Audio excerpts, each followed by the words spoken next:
Assalamualaikum warahmatullahi wabarakatuh. Alhamdulillah wa syukurillah, Allahumma sholli ala Muhammad wa ala ali Muhammad. Apa kabar teman-teman semuanya? Konten kali ini adalah sharing untuk beberapa pertanyaan teman-teman guru dalam memilih alat belajar berupa Apple device yaitu iPad.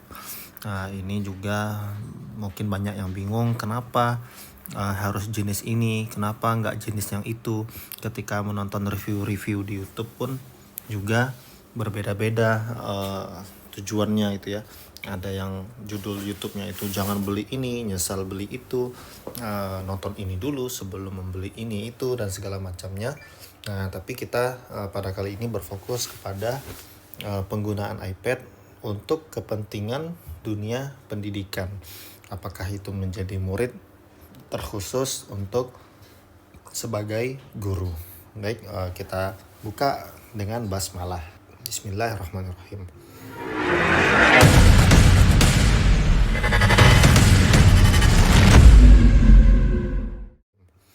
Nah, langsung saja saya sudah kumpulkan beberapa gambar. Oh ya, tentu saja video kali ini disponsori oleh Aiwa Kreatif. Ini saya sudah kumpulkan beberapa gambar. Kita akan membahas beberapa hal ya. Mungkin mudah-mudahan bisa dibahas dengan secara runut. Yang akan dibahas itu mungkin adalah jenis-jenisnya. Ya, saya coret-coret saja jenis-jenisnya. Fitur umum, karena saya tidak akan menjelaskan tentang detail fitur-fitur ini, alat-alat ini. Yang ketiga mungkin ini aksesoris pendukung.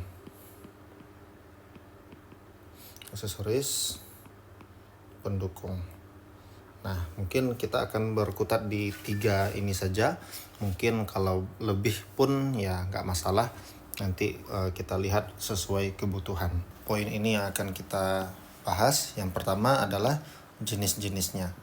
Nah, sebenarnya Apple itu meluncurkan iPad itu hanya 4 jenis.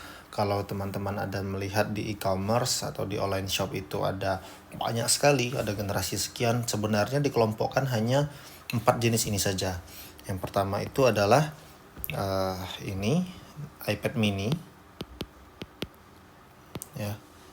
Yang kedua itu adalah iPad, ini tanpa embel-embel nama apapun, iPad doang gitu. Lalu ada iPad Air namanya. Yang ketiga adalah iPad Pro. Nah, jadi hanya ada 4 jenis dan ini kalau mau kita loncat sedikit pembahasannya, semua ini worth it untuk digunakan karena speknya ini tinggi semua.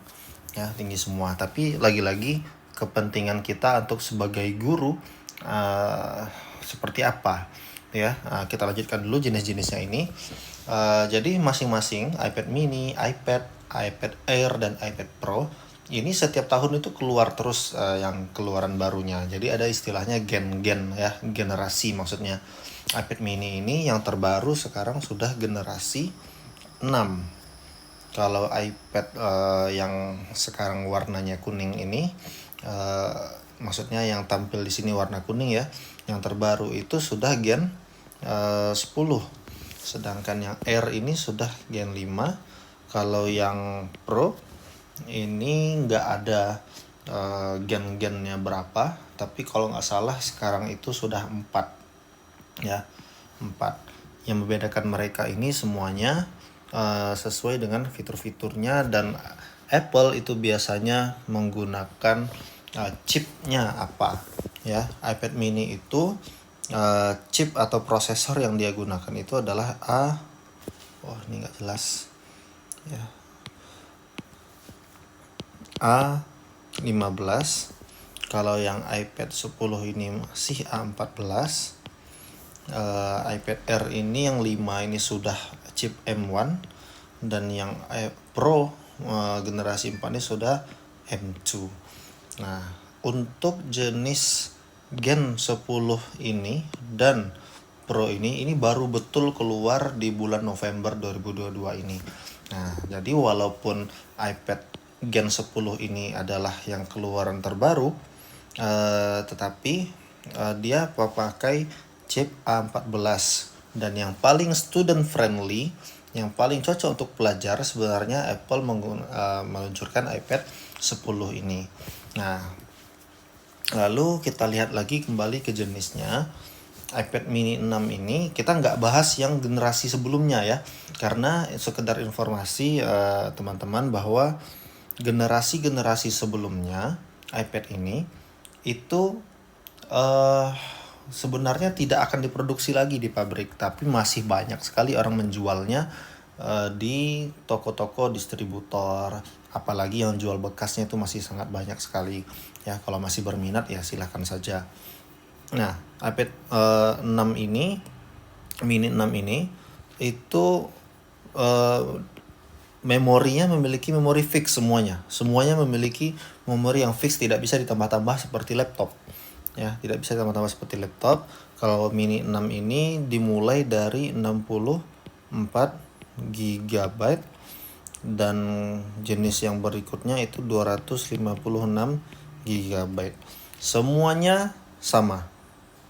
Ini juga memorinya sama, ini juga memorinya sama. Ada 64, 256, 64, 256. Berbeda dengan iPad Pro, mungkin memang karena kebutuhannya itu berbeda.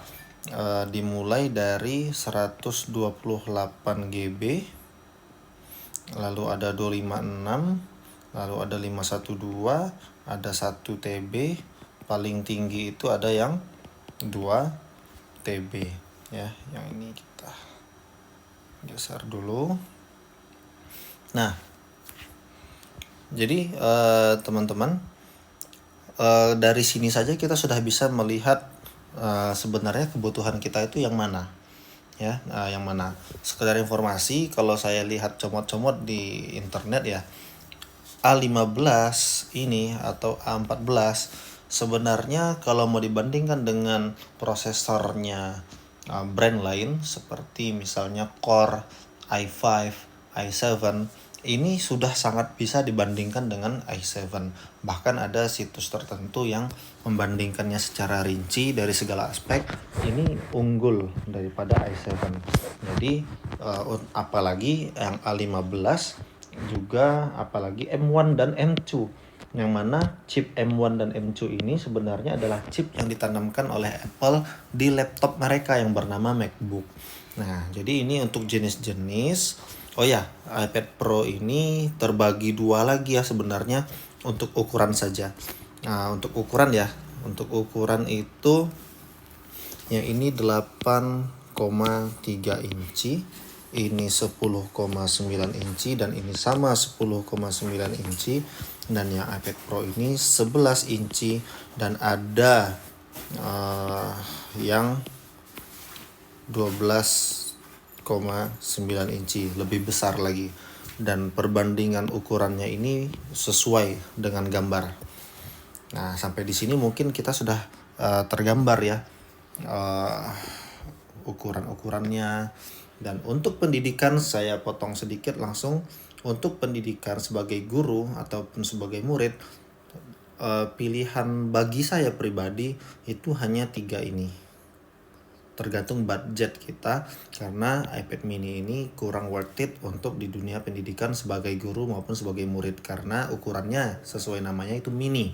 Biasanya orang membeli iPad mini ini untuk hiburan, untuk entertainment lah intinya. Apakah mereka main game, apakah mereka untuk dengar musik, apakah mereka untuk membaca yang ringan-ringan saja, sehingga mengetik apapun itu, mengetik lama, membaca lama, ingin mempelajari sesuatu dengan layar yang kecil, ini jauh dari kata worth it. Dan sakit mata ya, ibaratnya begitu. Tidak bebas untuk melihat setiap aplikasi yang akan kita buka untuk belajar. Ini tentang jenis-jenisnya ya. Sampai di sini mudah-mudahan poin nomor 1 ini sudah cukup terjawab. Kita masuk poin nomor 2. Baik, poin nomor 2 ini mungkin sebenarnya sudah terbahas beberapa poin ya. Saya akan bagi mana yang penting saja. Itu mungkin security-nya, fitur security, lalu fitur kamera,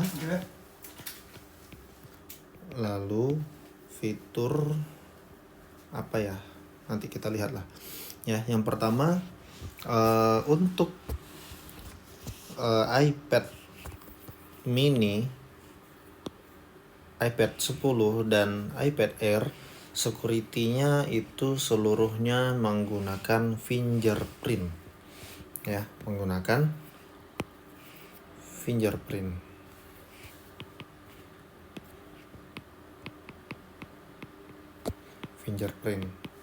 Di mana letak fingerprintnya?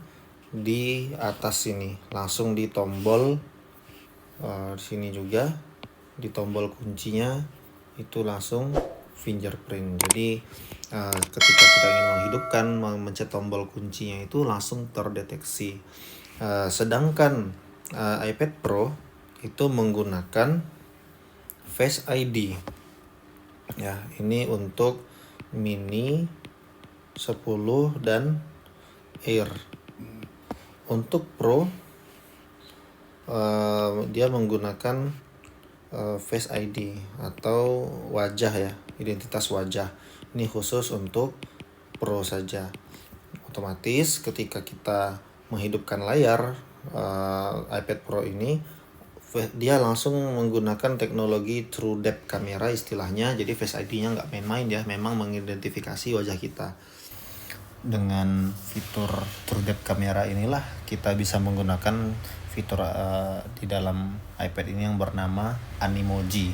Jadi nggak sekedar emoji ya, nggak sekedar mengirim emoji, nggak sekedar memoji, tetapi juga Animoji. Apa itu Animoji? Kita bisa live, secara live, apakah itu video call, tapi wajah kita berubah menjadi animasi yang bisa kita rancang sendiri. Nah, fitur umum yang penting ini untuk guru, ini semuanya ada di 3 iPad ini.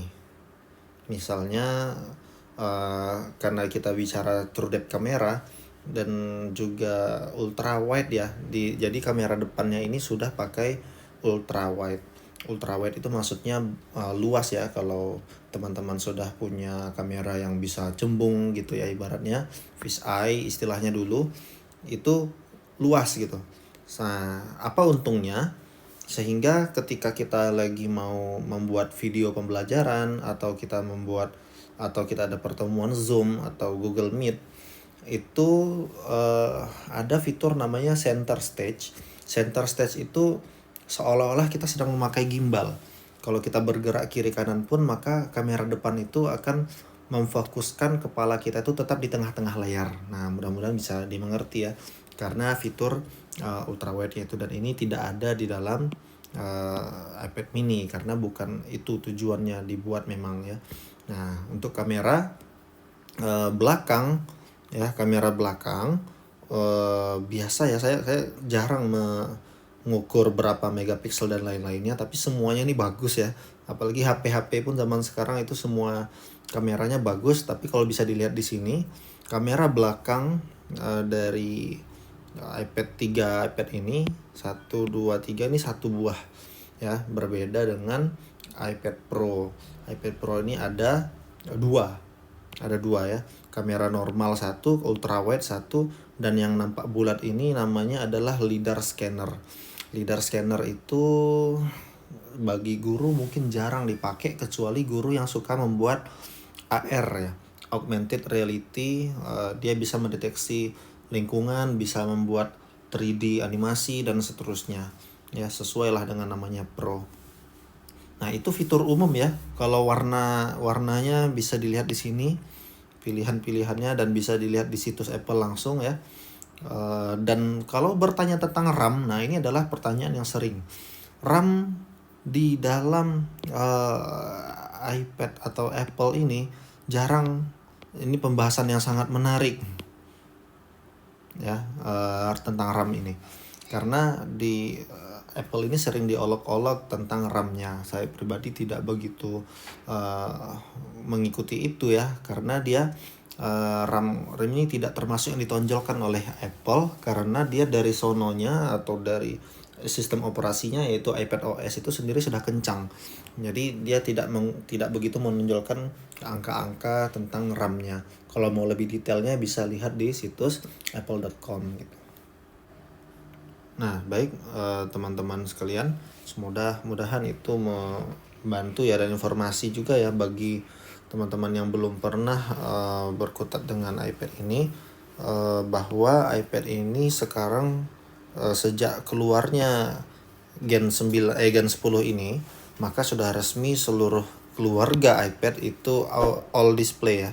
Semuanya layar depannya. Karena ini Gen 10, Gen 9 sebelumnya itu masih ada tombol sidik jari, tombol home di sini. Sekarang nggak ada lagi, semuanya sudah pakai layar dan desainnya ngotak-ngotak semua. Ya, mudah-mudahan ini menjawab untuk tentang RAM. Ya, ini mengganggu, kita hapus dulu dikit. Oke, itu fitur-fitur umum. Sekarang kita masuk ke pembahasan tentang aksesoris pendukung. Ya, aksesoris pendukung. Kita masuk dulu ke slide berikutnya. Nah, ini mundur sedikit, tadi kita membahas tentang iPad mini. Kenapa tidak worth it ya? Karena kecil. Untuk belajar yang mobile ini sih terlalu mobile gitu ya. Buktinya ini bisa digenggam dengan satu tangan, dan bayangkan kalau mau mengetik, membuat tugas ya, ini terlalu kecil seperti itu.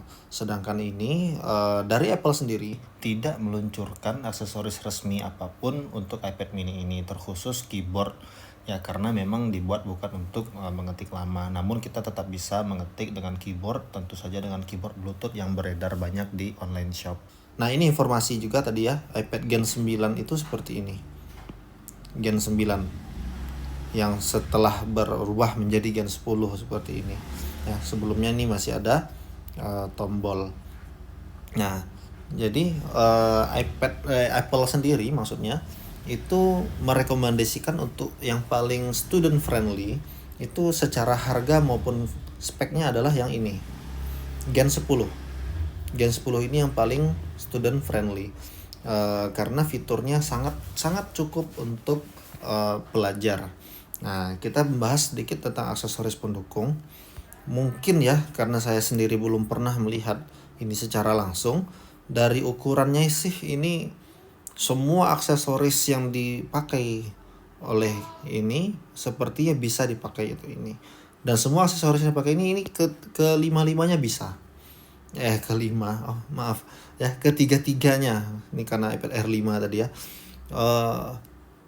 Jadi karena ukuran ini sama, ini pun saya sudah pernah coba antara aksesoris yang ini dengan yang ini itu bisa ya, kecuali kalau casing yang posisi kameranya berbeda. Ini kameranya gede ya, ini kecil. Nah, kalau ada casing yang lubangnya itu sebesar ini, maka otomatis iPad Gen 5 R5 ini bisa memakainya. Tapi sebaliknya, kalau ada yang lubang kameranya cuma sekecil ini, maka aksesoris ini tidak akan bisa dipakai ke sini. Nah, kita lihat tadi Gen 10 ini berbeda sendiri. Ini adalah keyboard yang diluncurkan sendiri oleh Apple langsung. Ini namanya Magic Keyboard Folio. Magic Keyboard Folio. Informasi harga Gen 10 ini, iPad Gen 10 ini ya, ini harganya kalau mau kita cek di e-commerce, kalau kita mau cari yang paling murahnya, mungkin kita bisa melihat harganya itu lebih kurang 7,5 juta. Ini sudah pasti WiFi only, hanya WiFi ya, nggak bisa masuk kartu seluler. Dan ini yang 64 GB tentunya, dan ini pasti juga garansinya inter istilahnya, bukan garansi iBox, bukan garansi resmi Indonesia, tapi itu untuk WiFi only ya. Untuk WiFi only garansi inter ini nggak masalah, karena garansi inter ini resikonya adalah di sinyal ketika memasukkan kartu. Dan yang mengejutkannya adalah harga keyboard resmi dari Apple ini ya, ini ditempel di sini dengan magnet dan ini terpisah bagian belakangnya ini. Bukan dijual terpisah ya, maksudnya bisa dipisahkan. Harganya bagi saya sih sangat mahal, 5,5 juta. Jadi kalau misal ini saya cek di e-commerce nih, wajar barang baru masih mahal ya. Jadi kalau kita kumpulkan ini mau beli ini dengan yang ini itu sungguh mahal ya. Tapi sekali lagi sangat banyak sekali beredar aksesoris pihak ketiga yang menjual keyboard Bluetooth. Kalau ini kan dia nggak pakai Bluetooth ya, ini keyboardnya nggak perlu dicas teman-teman. Dia pakai ada pin di sini yang dikoneksi, otomatis kalau ditempel dia langsung connect. Nah, banyak keyboard Bluetooth yang murah, mulai dari harga 100.000 sampai sejutaan ada ya, tergantung kita. Nah itu. Dan kekurangannya bagi saya pribadi ini tidak usah kita bahas lagi ya, yang Gen 9 ini kita singkirkan dulu. Nah ini adalah Apple Pencil Gen 1 yang pertama. Dan lucunya adalah iPad terbaru ini, iPad terbaru ini, iPad Gen 10 ini hanya support Apple Pencil Gen 1. Ini ada plus minusnya. Plus bagi orang yang sebelumnya punya Gen 9, karena mungkin dia sudah punya sehingga dia nggak perlu ganti Apple Pencil kalau mau membeli yang baru.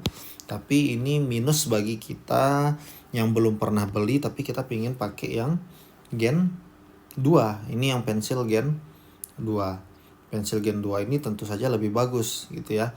Nah, bisa dilihat langsung nih dari sini. Ini harus dicas dengan kabel. Ada tambahan lagi, dan biasanya pengguna iPad 9 ini dicolok ke sini lalu dia tercas. Aneh gitu ya, aneh. Kalau sedangkan yang Gen 2 ini, Apple Pencil Gen 2 itu kalau dia support di Air 5 dan iPad Pro ini tinggal ditempel saja secara magnetik di samping iPad ini, dia otomatis tercas ya. Makanya dia ada sisi yang ratanya, ini ada sisi yang ratanya. Nah seperti itu ya. Jadi untuk Gen 10 ini hanya support ini ya, Gen 1 saja.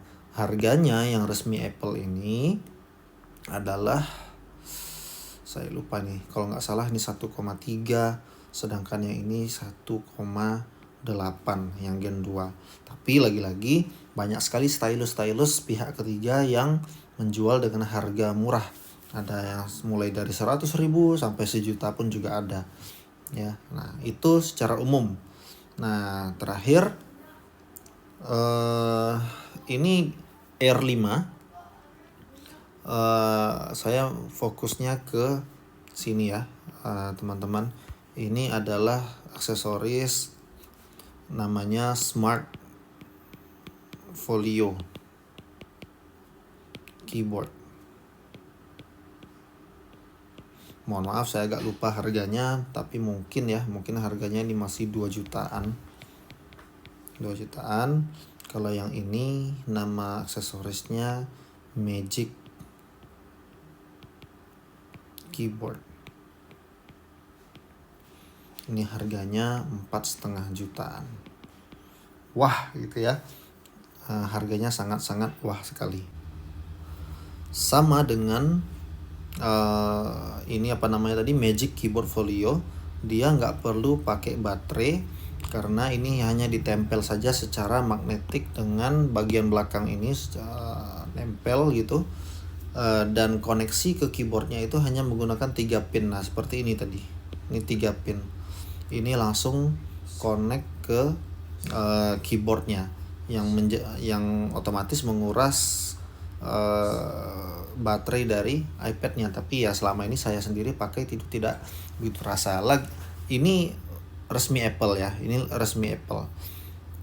Lagi-lagi banyak sekali yang menjual mulai dari harga 200-an sampai harga 2 jutaan pun juga ada. Saya pernah punya ini, bagi saya pribadi tidak worth it karena build quality-nya itu hanya tahan sebentar karena cepat robek ya. Ini pakai apa namanya itu ya, fiber, kulit fiber seperti itu. Sedangkan yang ini cukup bagus, dia ada magic trackpad-nya. Karena ini adalah asli Apple, otomatis fitur-fitur iPad yang terhubung dengan keyboard ini semuanya sangat berfungsi dengan baik. Adapun pihak ketiga mungkin ada kekurangannya. Ini sebagai gambaran, ini yang 11 inci, yang ini yang 12,9 inci ya. Luasnya itu berbeda dan harganya juga tentu berbeda sekali. Baik, teman-teman sekalian, secara umum itu kalau rekomendasi saya,